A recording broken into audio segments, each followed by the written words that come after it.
So ఎట్లుందంటారు మరి ప్రభుత్వ పాలన కాంగ్రెస్? ఏం బాగలేదు, ఏం బాగలేదు. ఆయన ఏమో దోసుకొని పోయిండు, ఈయనేమో కూడబెట్టుకుంటుండు.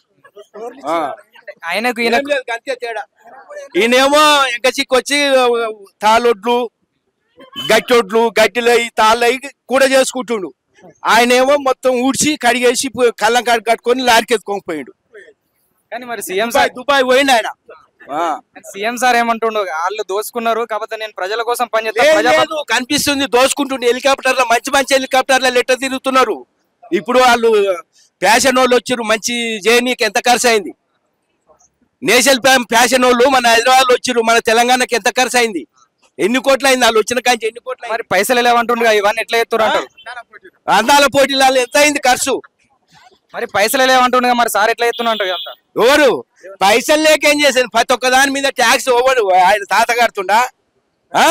ఈ ఒక్క బియ్యం తీసుకుపోయి తింటేనే అయిపోతుందా? ఇట్లా బియ్యం ఉపకారం అవుతుందా? ట్యాక్స్ కడతలేం, పండ్లు తోముకునేది తెచ్చుకుంటలేం, దాని మీద ఎంత ఖర్చు అవుతుంది. మరి ఏం చేస్తే బాగుండదు అంటారు? పోనీ 2 సంవత్సరాలు గడిచిపోయింది, ఏమి ఇచ్చిండో వేయలేదు. కానీ మోసం అనేది చేయకూడదు. సెంట్రల్ గవర్నమెంట్ వేసినట్టే 2000 వేస్తానని అనాలి. నేను రైతు బంద్ చేస్తా, నేను కూడా వస్తా అంటేనే వేసిండు కదా. వేసినాక ఇట్లా వేయకుండా ఉండటం కేసీఆర్ చెప్తానే ఉండే. నేను ఫస్టే చెప్పిన ఏంటంటేనే కదా మీరు నమ్ముతున్నారు, వేసుకోరి, మీకు అనుమానం రావాలి అంటున్నాడు ఆయన. సో మరి కేసీఆర్ ఎందుకు కూడా కొట్టినాడు? దోసుకున్నందుకే. దుబాయ్కి పైసలు అందుకోపోయినందుకు ఆమె చేయలేదా, ఆయన బిడ్డ చేయలేదా? అట్లా ఎన్ని వాళ్ళ పైసలు వాళ్ళ మనవని మీద ఒక్కని మీదనే 12,000 కోట్లు ఉన్నాయి పెట్టిన ఆయన. అప్పటివరో కుంటాడో పోతాడో. ఆ 12,000 కోట్లు తినేంత వయసు వచ్చే వరకే. కానీ ఇప్పుడు మరి ఇంత ముందు చేయని పనులు నేను చేస్తున్నా అంటుండు కదా. అంటే ఇప్పుడు కొన్ని చేయొచ్చు, ఫ్రీ బస్ కావచ్చు, కొన్ని ఫ్రీ బస్. వాళ్ళు ఏమన్నారు రేపు లేడీస్ ని ఎందుకేస్తారు? ఆమె పేరు మీద ఎకరం ఉంటే ఎకరానికి తీసేస్తాడు, రైతు బంధు తీసేస్తాడు అనేది అక్కడ డిక్లేర్ అయిపోయింది. వేస్తుంది ఆమె బస్సు మీద తిరుగుతుంది ఫ్రీగా, రోజు పోతుందా?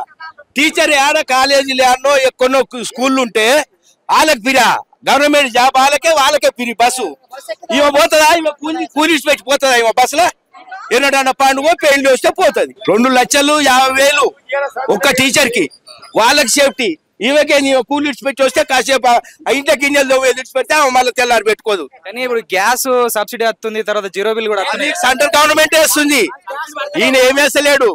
ఆ భర్తనే లేవు పైసలు 40 రూపాయలు కట్ అవుతున్నాయి చూడు నెలకు. ఒక్క బండ తీసుకుంటే 40 రూపాయలు వస్తున్నాయి. ఏది లేదు, ఏ గ్యాస్ లేదు. 400 అకౌంట్లో పడుతున్నాయి అంటారు. పడతలేవు 100 మందిలో 10 మందికి.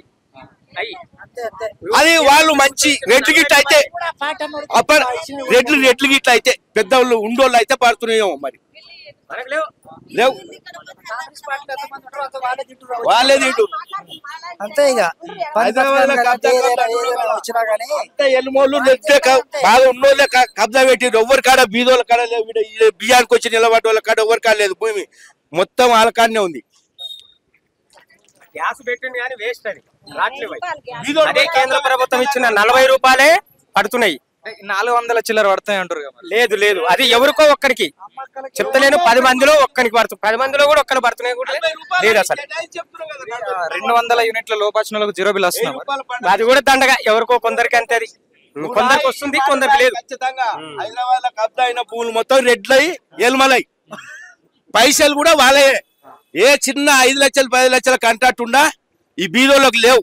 అంతా వాళ్ళకే ఉండదు. 5 లక్షల కాంట్రాక్ట్ ఉంటే రెడ్లకే ఉన్నాయి, ఎలుమోళ్ళకే ఉన్నాయి. బీద వాళ్ళకు మిగతా వాళ్ళకి లేదు. ఒక్క ఇల్లు జాగా కాంట్రాక్ట్ పెడితే వాడు తీసిండు ఈ సెంటర్ మంచిగా దావదెంగుతారు. మా బీద వాళ్ళకి లేని వాళ్ళకి ఏం సాయం చేస్తాడు ఆయన. మేము ఓటేసి ఆయన గెలిపించి ఆయన దోసుకొని పోతున్నా అని మేము మాకు ఇచ్చేది ఏం లేదు. ఆ ఇండియన్లు అన్నాడు, ఏమి ఇండ్లేవు 2500 ఇస్తానన్నాడు. 2500 ఏవి 2500 రేవంత్ రెడ్డి ఇస్తానన్నాడు. అవన్నీ పెట్టిండు. ఏవి ఆయన ఇచ్చేటివి మాకేమన్నా ఇస్తుండా? మేము కష్టపడి పని చేసుకొని తింటున్నాం. ఇవాళ కూలి దొరుకుంటే కిరాయిలు పెట్టాడు, ఊకోడు, సామాను తీసి బయట తెంగుతాడు. అప్పుడు వెళ్ళిపోవాల్సిందే. ఆ కూటికి లేకుండా తినకుండా ఊకుంటే వెళ్తుందా? పొట్ట తినకుండా ఊకుంటావా?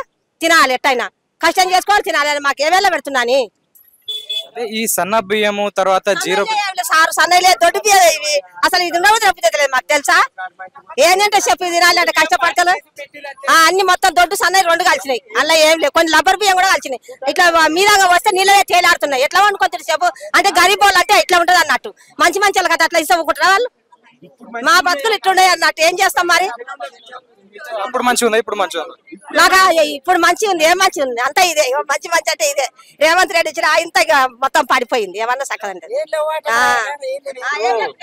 ఏం లేకుండా వచ్చింది ఆయన అవన్నీ ఏం కాదు అంతా ఈ రాజకీయవంతులు అంతా అట్లా ఉన్నది మొత్తం తోసుకొని పోతాం అలా ఎవరు నమ్మొద్దు మనం మీద అవునాం మేము మీద అవునాం మాకు ఖచ్చితంగా ఈసారి ఇండ్లు రావాలి రేవంత్ రెడ్డి వచ్చిన మాకు ఇండ్లు ఇవ్వాలి మొన్న స్టార్ట్ చేసినాయి తప్పకుండా ఇవ్వాలి అంతే ఇండ్లు లేక కిరాయిలు కట్టుకోక వస్తున్నాం మేము కూలి దొరకనాడు దొరకదు ఎంత కూలి చేసి ఏం కడతా కిరాయిలు సాయం చేస్తున్నా ఆయన ఇందిరామ్మ ఇండ్లు ఇష్టం మంచిగా ఉంటుంది ఆయన కానీ ఇవ్వకుండా మటుకు అదే దానికి సంబంధించి అప్లికేషన్ తీసుకున్నాము తర్వాత ఒకరు ఇస్తా అని చెప్తుండగా మరి సార్ ఇంకా ఏం పెడతాడో సారు మరి ఇంకా అప్లికేషన్ ఇంకా జాలే పత్తలేదు మరి ఎప్పుడు ఇస్తాడో ఏం కథ ఇస్తేనే మంచిగానే ఉంటది ఇంకా ఇవ్వకుండా మటుకు ఇక ఉండాలి కూడా కొనిపోతాడు ఏమంటారు మరి సార్కి ఏం చెప్తారు సార్కి చెప్పేదే ఉంది మాకు ఓటు అయితే సార్ మాకు ఇల్లు ఇస్తే ఓటేస్తాను చెప్తే లేదంటాం